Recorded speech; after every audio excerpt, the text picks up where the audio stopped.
They saved the warm beds for guests and left the straw for Grace Miller. The words were not spoken kindly. Martha Miller said them from the open doorway of the barn, her pale face half lit by the lantern in her hand, while the rest of Blackridge Pack glowed behind her in a festival of gold windows, polished silver, and rising music. It was almost midnight, and every house along the main road had been swept, decorated, and perfumed for the arrival of Alpha King Rowan Blackwood before dawn. Garlands of white pine hung from the porch rails. Blue lanterns burned along the fence posts.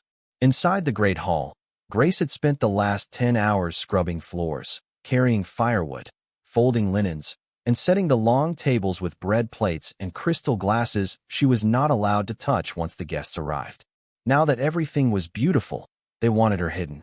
Grace stood just outside the barn in her old cream dress, the sleeves mended twice at the elbows, her white skin chilled by the late fall air. In one hand, she held a thin wool blanket.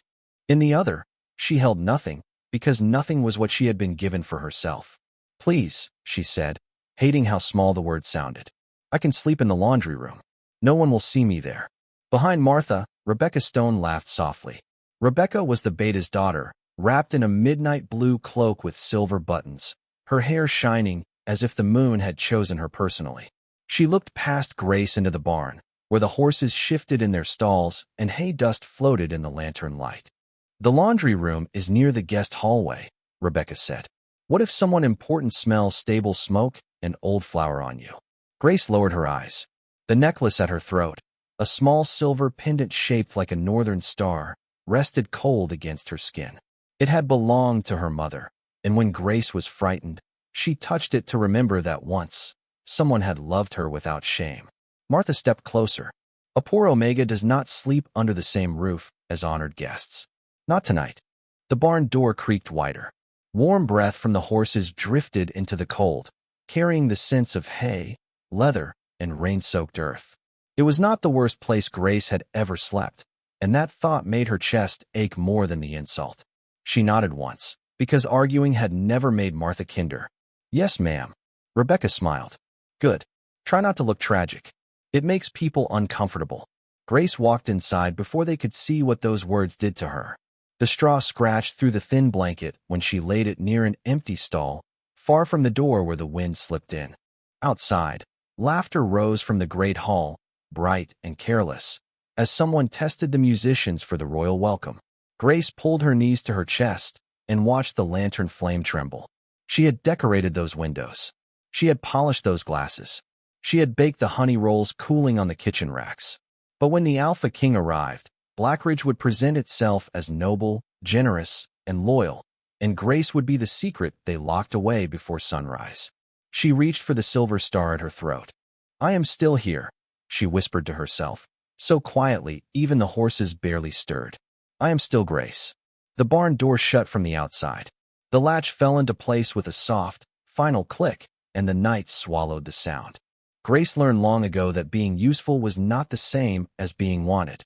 The barn was dark now except for the thin lantern glow slipping through the cracks in the wall, striping the straw with lines of amber light. Beyond the locked door, Blackridge Pack continued preparing for the royal arrival, as if the whole world depended on polished silver and perfect flowers. Grace could hear them from where she sat near the empty stall, knees drawn close beneath her thin blanket. Boots crossed the yard. Wagons rolled over gravel. Someone shouted for more firewood. Someone else laughed about the northern guards and how grand they would look riding through the gate before dawn. No one said her name. They never did when work was finished. Earlier that evening, she had carried 4 crates of apples from the cellar to the kitchen, each one heavy enough to make her arms ache. She had stood over the stove until heat flushed her cheeks, brushing honey across rolls until they shone. She had scrubbed the great hall floor on her hands and knees while Rebecca Stone sat at the long table, choosing ribbon colors for the welcome banners. "Not white," Rebecca had said, holding a strip of silk against the candlelight. "White is for purity, and we already have enough pretending in this house." The girls around her had laughed, glancing at Grace as if she were part of the furniture. Grace had kept scrubbing. The floor had reflected the candles when she finished. That was her talent, Martha often said. Making things beautiful, then disappearing before anyone important arrived. A horse shifted in the stall beside her, its dark eye watching with quiet patience.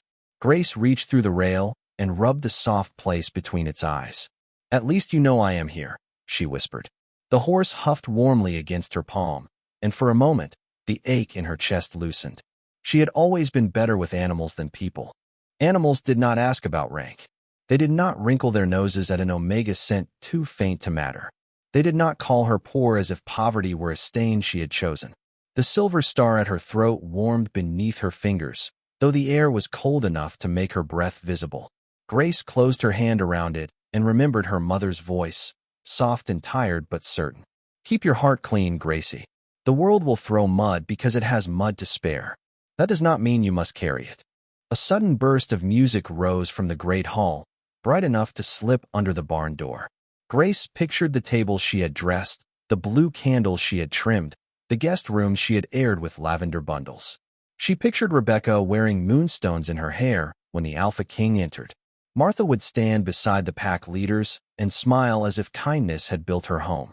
And Grace would remain in the barn until morning, carrying the smell of straw and old wood, proof that Blackridge knew how to hide what it did not want the North to see. Her eyes burned, but she pressed the tears back. Crying made the cold feel colder. Instead, she folded her blanket with care, smoothing the corners the way she had smoothed the linen napkins for honored guests. If the barn was all they allowed her, then even the barn would not make her small. Near the far stall, one of the horses lifted its head sharply. Grace stilled. The music outside continued, but beneath it came another sound, faint at first, then clearer. Hooves on the northern road. Not the steady rhythm of a full royal procession. Just one horse, moving fast through wet ground. The barn horse gave a nervous snort. Grace rose slowly, her blanket slipping from her shoulders. Through a narrow crack in the wall, she saw a shape emerge from the mist beyond the fence line. A black horse, tall and restless, its bridle marked with silver she could not quite make out. It stopped near the barn, breathing hard, without a rider in sight. Then Grace heard a low voice from the darkness, calm, cold, and very close. "Easy, boy." She stepped back, heart quickening, as a tall stranger in a travel cloak appeared beside the horse, frost clinging to his shoulders and northern shadow in his eyes. Grace did not move at first. The stranger stood just beyond the barn wall, one hand resting on the black horse's neck, his tall frame half hidden by mist and the weak silver light before dawn. He wore a plain dark travel cloak, damp at the hem, with no visible crest except the faint glint of metal at his glove. His skin was pale in the cold, his face sharp and unreadable, and his gray eyes held the kind of quiet that made the night itself seem to listen. Grace should have called for a guard. That was what any proper Omega was expected to do when a stranger appeared on pack land hours before a royal visit. But the barn door was latched from the outside, and the guards were likely near the great hall, laughing over hot cider while she sat among straw like a secret. The black horse tossed its head, uneasy, and Grace saw the problem before she saw the danger. One of the saddle straps had twisted beneath the animal's chest, pulling tight whenever it shifted. "Your horse is hurting," she said through the crack in the boards. The stranger's gaze lifted to the wall. For a moment, neither of them spoke. "You are locked in," he said. His voice was low, controlled, and calm enough to be mistaken for gentleness if not for the steel beneath it. Grace looked toward the barn door, then back through the crack. "Only until morning." "That was not my question." Heat rose in her cheeks despite the cold. She did not know why his words felt less like accusation and more like recognition. "Yes," she admitted. "I am locked in." The horse gave another nervous huff. Grace straightened. "There is a side latch near the feed room window. If you lift it, I can help loosen the strap." The stranger did not ask why she would help. He crossed the yard with measured steps, found the side latch exactly where she had said, and opened it without force. Cold air rushed inside as the narrow door swung inward. Grace stepped out, clutching her thin blanket around her shoulders. Up close, the horse was larger than any stable mount Blackridge owned, black as midnight with a silver bridle worked in northern knots. Not a farmer's horse, not a messenger's horse either. Something royal, though Grace did not let herself say it. She moved slowly, palm open, voice soft. "Easy there. I know. It pinches, does it not?" The horse lowered its head toward her, still tense, but listening. Grace reached beneath the strap with careful fingers and worked the buckle loose. The stranger watched in silence. She could feel his attention the way she felt the cold, steady, and impossible to ignore. Most people step away from an animal that large when it is frightened, he said. Most people get loud when they are frightened, Grace answered. That does not mean the horse should suffer for it. The buckle slipped free. The horse exhaled, warm breath rolling over her hands. Grace smiled before she could stop herself, small and tired but real. She rubbed the animal's neck, then turned toward the stranger.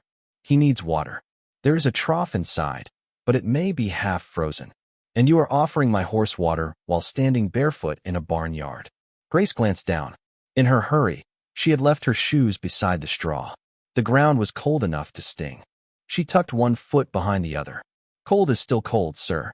It does not become less cold because someone important is not feeling it. Something moved across his expression then, so brief she might have imagined it. Not surprise exactly. Not pity. A quiet impact. What is your name, he asked. Grace Miller. His eyes lowered to the silver star at her throat. The pendant had slipped free of her dress, catching the misty light. For one strange second, his stillness deepened. And why is Grace Miller sleeping in a barn on the night her pack welcomes a king? The question pierced too gently to defend against. Grace looked toward the great hall, where music still floated bright and careless into the dark. Because the house is for honored guests, she said. And I am only the poor Omega who cleaned it. The stranger's jaw tightened, but his voice remained quiet. Only. He repeated the word as if testing its weight and finding it false. Before Grace could answer, a lantern flared near the yard gate. Rebecca Stone's voice cut through the mist, sharp with satisfaction. Well, what exactly is happening out here? Rebecca Stone stood at the yard gate with a lantern held high, its golden light cutting through the mist and catching on the silver buttons of her midnight blue cloak. Two young guards lingered behind her, both half-dressed for ceremony, their expressions shifting from confusion to curiosity the moment they saw Grace outside the barn with a tall stranger and a northern horse.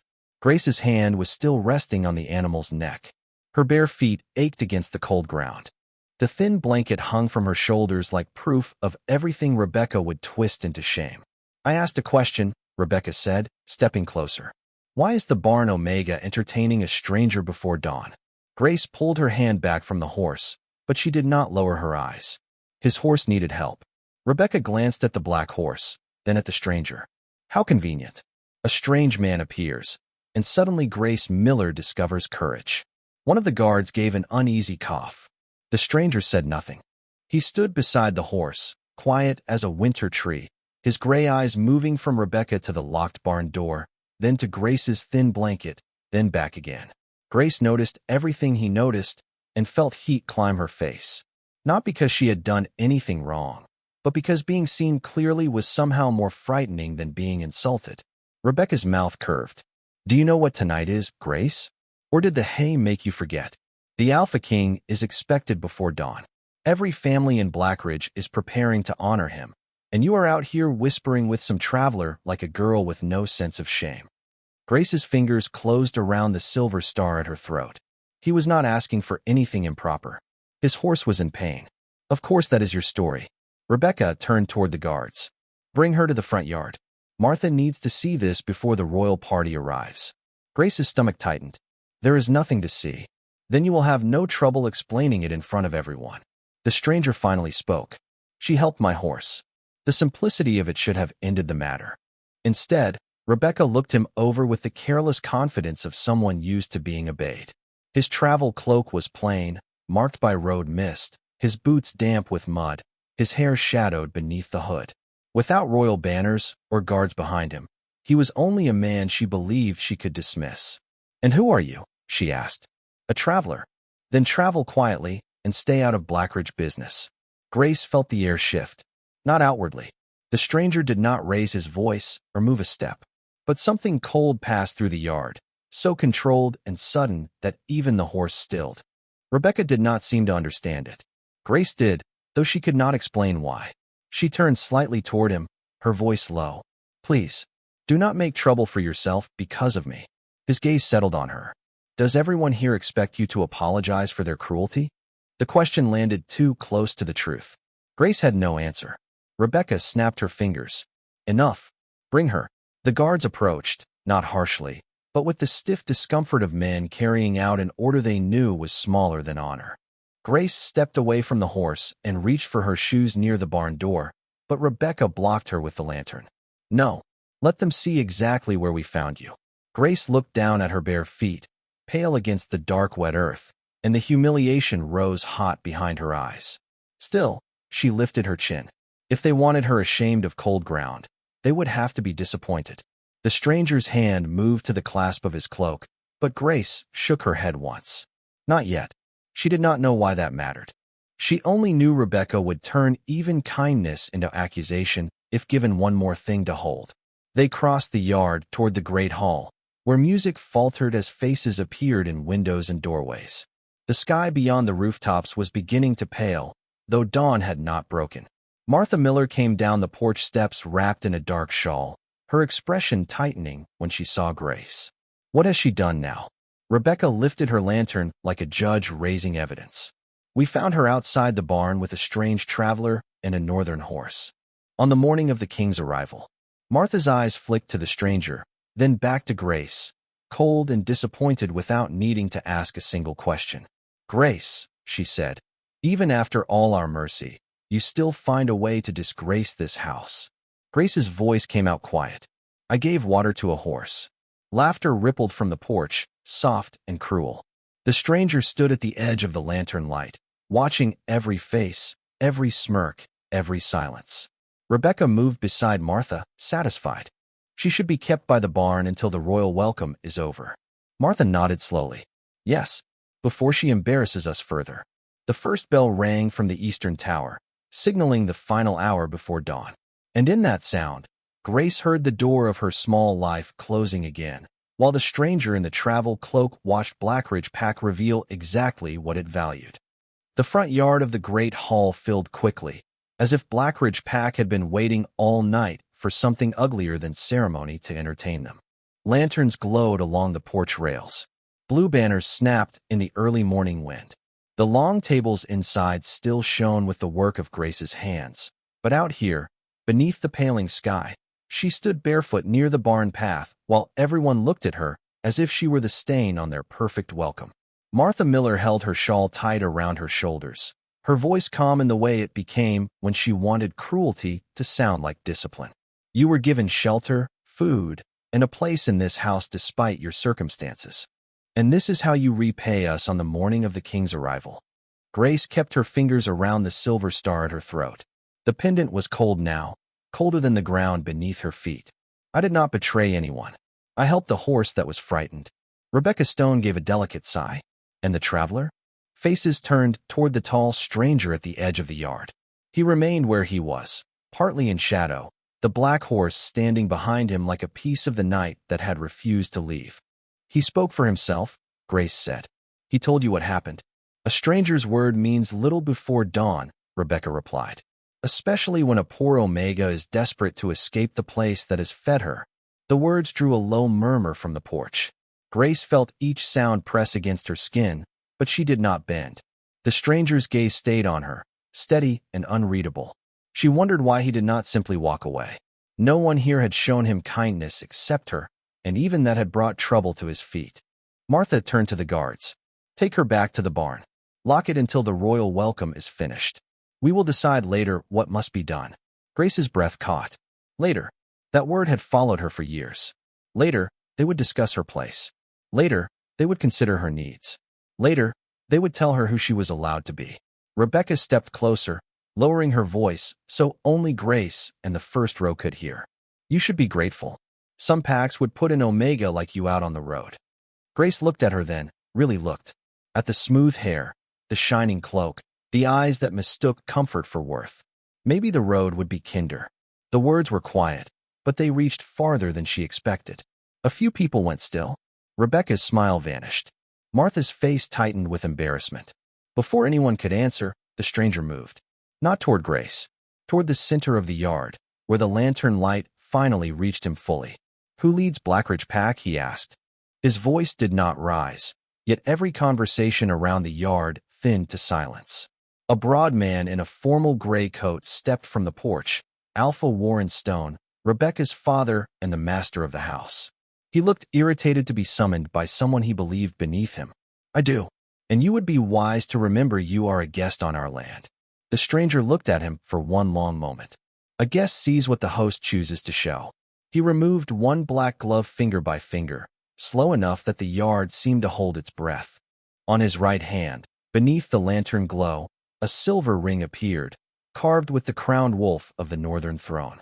The first gasp came from one of the guards, the second from Martha. Then the entire porch shifted as recognition spread like fire through dry grass. Alpha Warren's face emptied of color. Rebecca took one step back. Grace stared at the ring, then at the man who had stood beside her in the cold, and asked why she was locked away. The traveler was no traveler. The stranger was no stranger. Rowan Blackwood lifted his eyes to the pack that had dressed itself in honor while hiding mercy in the barn. I came before dawn, he said, calm and cold as winter's stone, because truth is easiest to see before ceremony begins. The black horse lowered its head behind him. The first line of dawn touched the rooftops, and every wolf in Blackridge realized the king had already seen enough. For one suspended breath, Blackridge pack did not bow because loyalty moved them. They bowed because their bodies remembered what their pride had forgotten. Alpha Warren Stone dropped to one knee first, his gray formal coat brushing the damp ground. Martha followed with a sharp intake of breath, her face pale beneath the lantern light. Rebecca lowered herself last, stiff and trembling, her silver buttons catching the first thin line of dawn as if even they had lost their shine. Grace remained standing because shock had rooted her in place. The man beside the black horse, the stranger she had offered water to, the quiet traveler who had seen her barefoot in the cold, was Rowan Blackwood, Alpha King of the Northern Lands. He was taller now somehow, not because his body had changed, but because the truth had stepped out from under his plain cloak. The yard felt smaller around him. The music in the great hall had stopped completely. Even the blue banners seemed to hang still. Rowan looked at Alpha Warren. Is this how Blackridge prepares for royal guests? Warren's mouth opened, closed, then opened again. Your Majesty, there has been a misunderstanding. Rowan's gaze moved to the locked barn door, then to Grace's bare feet, then to the thin blanket lying in the straw behind her. No, the word was quiet. Final. There has been a revelation. Grace felt every eye turned toward her again, but this time their attention did not feel like a hand pushing her down. It felt like a mirror held up to them. Martha pressed her lips together. Your Majesty, Grace is treated according to her station. She is an Omega with no dowry, no proper scent, and no claim beyond the charity of this house. Rowan turned his pale gray eyes on her, and Martha's voice faded as if the air itself had taken it away. Charity does not lock a girl in a barn. No one answered. Rebecca tried to recover the room with beauty, as she always did. She lifted her chin, though her voice wavered. We only wish to protect the dignity of your welcome. Rowan looked at her for the first time since revealing the ring. You protected your welcome from the only person who made it worthy. The words moved through the yard with devastating calm. Grace's throat tightened. She wanted to look away, but Rowan's voice held her still. Not trapped. Seen. When my horse came in frightened from the northern road, she helped him before asking my name. When she believed me a traveler, she offered concern without reward. When your people gathered to judge her, she did not answer cruelty with cruelty. He stepped closer to Grace, slow enough that she could have moved back if she wanted. She did not. Up close, he carried the scent of cold pine, clean snow, and a distant hearth. His face was still controlled, still carved from northern winter, but his eyes had changed. They were not soft exactly. They were careful. Grace Miller, he said, were you given a bed tonight? Her fingers tightened around the silver star. No, Your Majesty. Were you locked in the barn? The truth felt heavy, but it came out clear. Yes. Did you still help a stranger at your door? Grace looked at the black horse, now calm and steady behind him.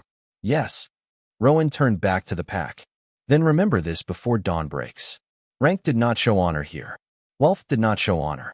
Ceremony did not show honor. His gaze swept over Martha, Rebecca, Warren, and every silent face on the porch. Mercy did. The pendant at Grace's throat suddenly warmed. She looked down as the silver star filled with a faint pale glow beneath her fingertips. A murmur trembled through the gathered wolves. Rowan saw it, and for the first time, his controlled expression faltered. Not much, just enough for Grace to understand that something impossible had begun. The glow spread gently over the pendant, turning the mist around her collarbone silver white. Rowan inhaled once, sharp and silent. His wolf recognized something before his kingly mind could name it. Grace felt it too, not as fear, but as a pull beneath her ribs, quiet as moonlight and stronger than shame. The first ray of dawn touched the barn roof, and every horse in the stable lowered its head toward her. The glow from Grace's pendant did not burst across the yard. It breathed. Soft silver light gathered around the northern star at her throat, gentle as frost forming on a window, and the whole pack watched in a silence that felt too fragile to touch. Grace stood barefoot on the cold ground with her blanket slipping from one shoulder, her old cream dress marked with straw, her white skin pale beneath the dawn, and for the first time in her life, no one seemed able to decide what she was worth. Rowan Blackwood had gone utterly still. The Alpha King of the North, the man whose name made council rooms quiet and proud wolves lower their eyes, looked at her pendant as if it had called him by a name he had not heard in years. Behind him, his black horse bowed its head lower. In the barn, every animal stood calm, watching Grace through the open door as though she carried the morning in her hands. Alpha Warren swallowed hard. "Your Majesty, it is only a trinket." Her mother left her a few sentimental things. Omegas are often attached to objects with no true meaning. Rowan did not look at him. No true meaning? His voice was calm, but the cold inside it made Rebecca's lantern tremble in her hand. Martha tried to step forward, but stopped when Rowan lifted one hand, not in threat, only in command. "Do not explain what you never honored." Grace touched the pendant with shaking fingers. The silver was warm now, warmer than her skin, and beneath that warmth she felt something impossible, not a voice, not a memory, but a sense of being known. She looked at Rowan. "Do you know what it is?" He took a breath, slow and controlled. "I know the mark." The yard seemed to lean toward him. The Northern Star pendant belonged to the old Luna line. It was carried by women who could calm wolves, heal fear, and hold peace where stronger hands only created silence. That line was thought lost. Grace's heart stumbled. Lost. The word moved through her like wind through an empty house. Martha's face tightened too quickly. Rebecca noticed. So did Rowan. Grace turned toward her stepmother, every old, unanswered question suddenly rising at once. "You told me my mother came from nowhere." Martha's eyes flicked toward Alpha Warren. "Your mother was a poor woman with unfortunate dreams." The pendant flashed brighter. Rowan's gaze sharpened. "Careful." It was one word, but it stripped the lie of its safety. Martha looked away. Grace felt the ground beneath her feet, the cold, the damp, the straw clinging to her hem, and somehow she did not feel small inside it anymore. "What was her name?" she asked. Martha's mouth pressed into a thin line. "Lillian." Grace already knew that much. Her mother's name lived in the few soft corners of her childhood. But Rowan's expression changed when he heard it. His eyes lifted to Grace's face, and the guarded king disappeared for half a heartbeat beneath something close to grief. "Lillian Vale," he said quietly. Martha flinched. Grace stopped breathing. Vale. Not Miller. Not a name borrowed from Charity. A name hidden from her. Rowan removed his cloak, black and heavy, lined with silver fur at the collar, and held it open without stepping too close. "May I?" Grace looked at the pack, at the people who had called her Barn Omega. Charity case. Poor girl. Nothing. Then she looked at the king who had asked permission before offering warmth. Slowly, she nodded. Rowan placed the cloak over her shoulders. It settled around her like shelter, warm from him, carrying the clean scent of winter pine and distant firelight. The pendant's glow climbed along the silver trim, and a murmur passed through the kneeling guards near the gate. This time, when the pack lowered their heads, it was not only for Rowan. Some lowered them for her. Rebecca stared as if the world had betrayed her personally. "This cannot be real," she whispered. Rowan heard. "You mistook hidden for empty." He turned to the gathered pack, his voice carrying through the yard as dawn broke gold along the rooftops. "You dressed your halls for a king and locked mercy in the barn. You polished silver and covered shame with ribbons. But the North does not measure honor by tables, titles, or blood spoken loudly. His gaze returned to Grace, steady and certain. It measures by what remains gentle after being denied kindness. Grace's eyes burned, but she did not cry. The pendant rested against her chest, bright and warm beneath the royal cloak. In that light, she was no longer the secret they had hidden before dawn. She was the truth the dawn had found. The royal cloak changed the way the cold touched Grace. It did not erase the straw on her dress or the ache in her feet, but it gave her a border the world suddenly hesitated to cross. The black fabric fell nearly to the ground, silver fur brushing her collar, and the northern star pendant glowed beneath it like a small moon held close to her heart. Around the yard, Blackridge Pack remained bowed or frozen, caught between the welcome they had rehearsed and the truth they had failed to hide. Rowan Blackwood stood beside her, not shielding her from view, but making it clear that no one would use that view to shame her again. Grace looked at Martha, and the question that had lived in her since childhood finally found its shape. Why did you call me Miller if my mother was Lillian Vale? Martha's face tightened. For years, she had ruled Grace with sighs, corrections, and cold disappointment. Now, with the Alpha King watching, each silence seemed to cost her something. Alpha Warren spoke first, trying to make his voice sound official. Old family names carry old troubles. We gave the girl protection. A simpler name spared her attention she was not prepared to handle. Rowan's gaze cut to him. You mean attention that might have revealed she was not yours to bury. The words landed cleanly. No one laughed now. No one whispered Barn Omega. Grace felt the pendant warm, and with it came the faintest scent in the air, so delicate she almost missed it beneath hay and wet earth. White flowers. Snow on pine branches. A hearth just lit in a quiet room. Several wolves raised their heads at once, startled. Rebecca's eyes widened. Martha took a step back. Rowan went still in a way that made Grace turn toward him. His gray eyes had changed again, no longer only cold or careful. They held recognition so deep it seemed older than the morning. He inhaled once, controlled but sharp, and the black horse behind him gave a low, peaceful sound. Grace pressed one hand to the pendant. What is happening? Rowan answered softly enough that only the front of the yard heard, yet the silence carried every word. Your true scent is waking. Grace shook her head. I barely have one. They said I was almost scentless. They were wrong. His voice did not rise. It did not need to. Or they taught you to hide so well that even your wolf forgot how to breathe freely. Something inside her trembled at that. Not from fear. From recognition. All those years of shrinking, washing smoke from her sleeves, lowering her head, making herself useful and invisible. Maybe her scent had not been missing. Maybe it had been waiting for a place safe enough to exist. The silver light from the pendant spread gently across the ground, touching the muddy yard, the porch steps, the barn door, the blue banners, the polished lanterns. Wherever it passed, the horses lowered their heads again, calm and reverent. Even the youngest wolves in the crowd stopped fidgeting, their faces softening as if some restless part of them had been soothed without command.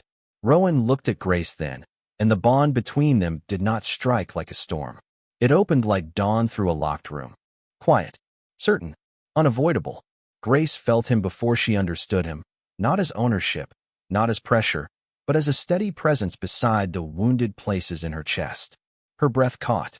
Rowan saw it and stepped back half a pace, giving her space before she even knew she needed it. That small act nearly undid her more than any grand declaration could have. Rebecca found her voice at last, thin and brittle. She is still only an Omega. Rowan turned his head toward her. The yard chilled. Only an Omega saved my horse, offered kindness to a man she believed beneath notice, and stood with dignity while your household mistook cruelty for status. Rebecca looked down. Rowan faced the pack. If this is weakness, then Blackridge has forgotten the meaning of strength. Grace lifted her chin, the scent of white flowers and winter pine growing clearer around her. The pendant flashed once, and every royal guard near the gate lowered to one knee.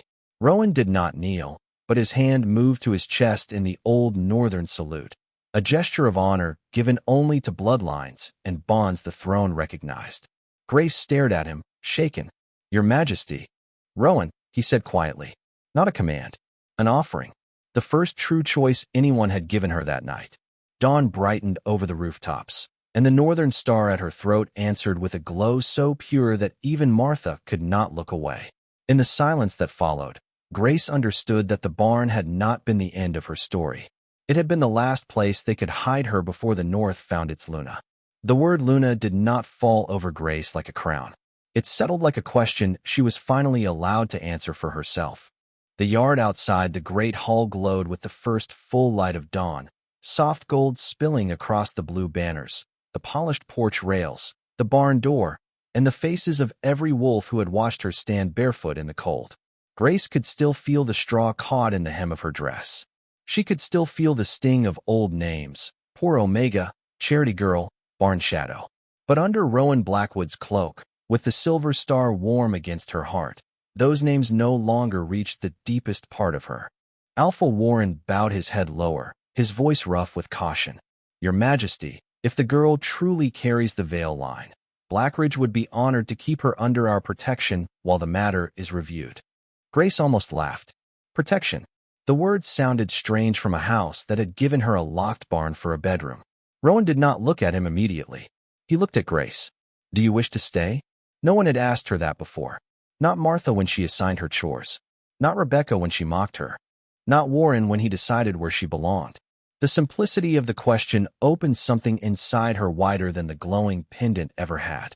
Grace looked toward the great hall, where the tables she had prepared waited for a welcome that had already turned into judgment. She looked at the barn, the place they had meant to hide her until she became convenient again. Then she looked at Martha. Did you know who my mother was? Martha's face tightened, and that was answer enough. Still, Grace waited. The silence stretched until even Rebecca stopped breathing loudly.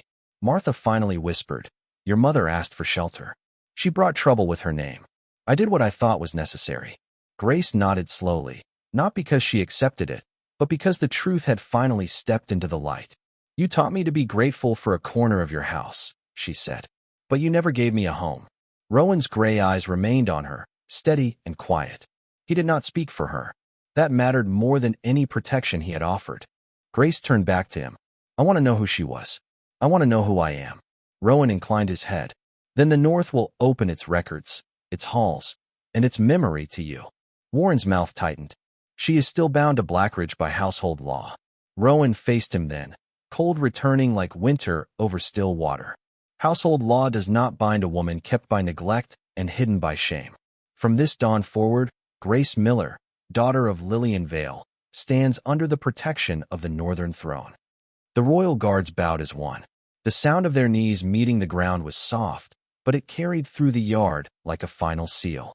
Rebecca's eyes shone with angry disbelief. She slept in the barn last night. Grace looked at her, calm now. Yes, she said. And I woke up. The pendant flashed, bright and clear. Rowan's black horse stepped forward and lowered itself enough for Grace to mount if she chose. Rowan offered his hand, palm open, waiting, not claiming, not commanding, offering. Grace gathered the cloak around her shoulders and took one step toward him. Then another. The cold ground no longer felt like punishment beneath her feet. It felt like the last piece of Blackridge she would ever have to carry. When her fingers met Rowan's hand, the bond between them warmed, quiet and certain, but he let her set the pace as he helped her onto the horse. The pack remained bowed behind her. The barn door stood open. The great hall windows reflected the dawn. Rowan mounted beside her on another horse as the northern road brightened through the pines. Before they left, Grace looked back once. Not to ask permission, not to say goodbye to the cruelty that had named itself mercy, only to remember the distance between who she had been told she was and who the morning had revealed. Rowan's voice came beside her, low enough for only her to hear. Are you ready? Grace touched the silver star at her throat. The warmth there answered before she did. Yes. The royal horn sounded across Blackridge, deep and clear, and as Grace rode toward the northern road beside the Alpha King, dawn touched the pendant one final time, revealing tiny words engraved around the star, words her mother had hidden in silver for the day her daughter would finally be free. Home is not where they keep you. It is where they honor your light.